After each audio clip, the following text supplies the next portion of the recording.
చట్ట వ్యతిరేక అన్న అంశాన్ని ప్రధానంగా వాదన వినిపించేందుకు ప్రయత్నం చేస్తారు. ఈ అరెస్టు గతంలో ఈడీ ఇచ్చినటువంటి హామీని అరెస్ట్ చేయడం జరిగింది.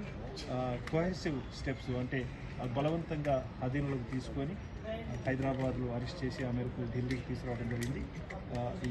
ఈ అరెస్ట్ చెల్లదు, ఇది అక్రమం అన్న అంశాన్ని గట్టిగా చెప్పే ప్రయత్నం చేయబోతున్నారు కవిత తరఫు న్యాయవాదులు. అదేవిధంగా మంగళవారం సుప్రీంకోర్టులో కూడా కవిత గతంలో వేసినటువంటి పిటిషన్ విచారణకు రాబోతుంది.